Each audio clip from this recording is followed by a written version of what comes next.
2018 Holden Commodore details released. 4-cylinder petrol and diesel confirmed, AWD V6 to headline range.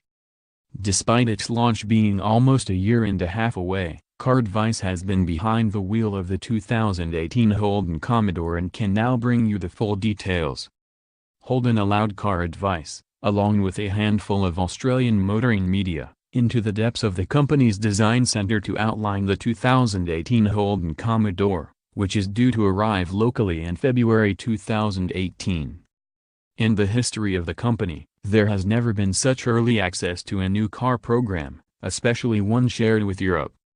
2018 Holden Commodore to share platform and components with Opel Insignia and to sit on E2XX architecture.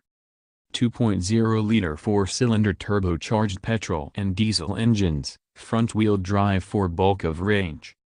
230 kilowatts/370 Nm all-wheel drive 3.6-liter V6 to power top sports model, SS Commodore replacement, mated to 9-speed automatic transmission. 2 variants to launch locally, a Sportback, hatchback, and Sportwagon, station wagon, to be around 200 to 300 kilograms lighter than Commodore. All-wheel drive system to feature torque vectoring and twin-clutch rear differential and adaptive suspension, shared with Ford Focus RS. Huge Australian engineering program, with Australian team involved in global buy-off drives. Our artists' impressions show what we expect the vehicles to look like in liftback and station wagon trim. Holden's input into the next-generation Commodore began over 5 years ago when the Lion brand first began investigating options for the Commodore, beyond VF2.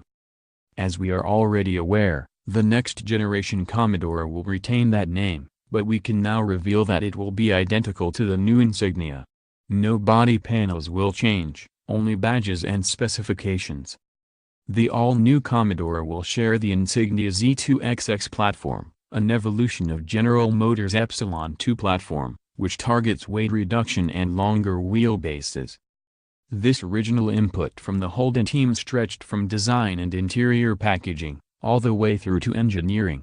It was also the Australian team that led the push for the V6 all-wheel drive sport version. The Commodore will land in Australia with 2 body styles, a hatchback sedan and a station wagon. Both variants will be offered with 2 engines, a 4-cylinder petrol and a 4-cylinder diesel, both 2.0 liters in capacity and both driving the front wheels. A third engine, the naturally aspirated 3.6-liter V6, will be available on the all-wheel drive hatchback model, the SS Commodore replacement. Our artists' impressions show how we expect the sport model and entry-level models to look. It features gaping holes at the front end for cooling and a sporty, low-slung design that will set it aside from others in traffic. While an off-road station wagon hasn't been confirmed by Holden or Opel, we would expect it to go ahead, given the success of the Insignia Country Tourer, which is currently on sale in Europe as a high-riding version of the Insignia station wagon. Powering the Insignia VXR, the yet-to-be-named SS Commodore replacement, which we'll refer to as the VXR from here, is a new version of Holden's current 3.6-liter V6 engine. It now features 230 kilowatts of power, up from 210 kilowatts, and 370 Nm of torque, up from 350 Nm, and is mated to a 9-speed automatic gearbox and all-wheel drive system. It comes with active fuel management, which is expected to help reduce its fuel consumption, which currently sits at 9.3 liters/100 kilometers for the SV6 Commodore. Codenamed LGX, the 6-cylinder engine is the 4th-generation successor to the LLT and LFX. The LLT and LFX engines were used in Series IV and Series 2V, Series IVF Commodores respectively. The 4th-generation LGX picks up features like cylinder deactivation, stop-start, high-flow cylinder heads and an acoustic engine cover, amongst others. The all-wheel drive system is developed by German company GKN.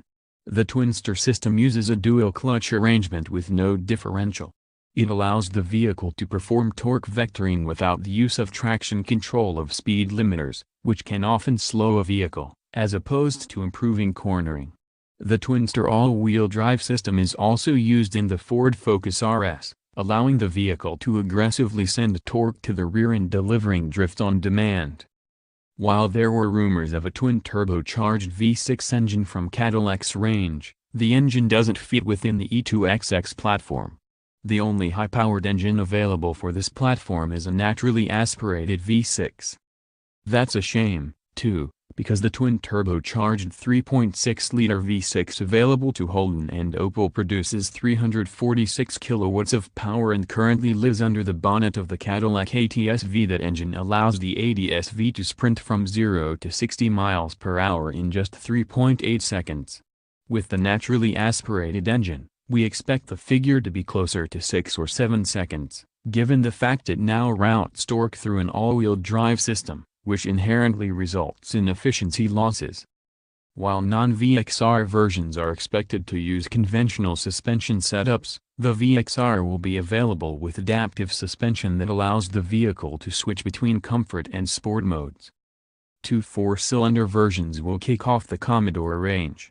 A 2.0-liter 4-cylinder petrol engine will drive the front wheels, while a 2.0-liter turbocharged 4-cylinder diesel will do the same. Holden is yet to confirm which gearbox will be mated to the 4-cylinder versions of the Commodore. Throughout its development program, Australia engineers have been involved in the design and development.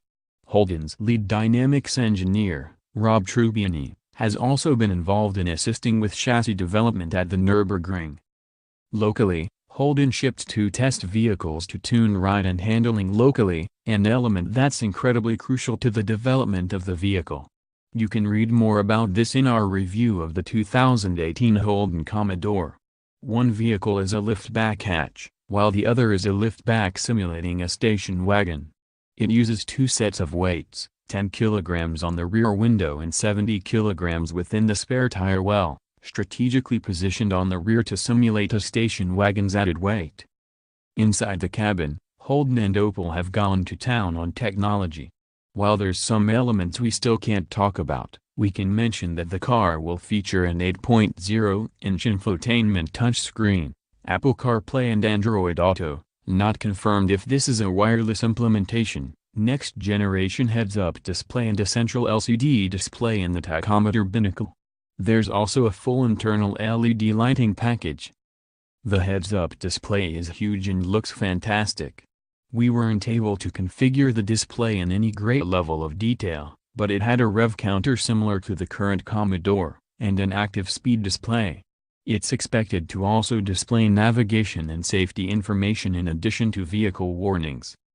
It will also feature next-generation matrix LED headlights with 32 inner LED modules that offer up to 400 meters of range. This technology allows the car to sense other vehicles on the road and adjust the high beam to ensure they are not dazzled. It's the same technology used in high-end models from BMW, Mercedes-Benz and Audi, amongst others. Interior space is critically important for Holden. It's the Commodore's staple,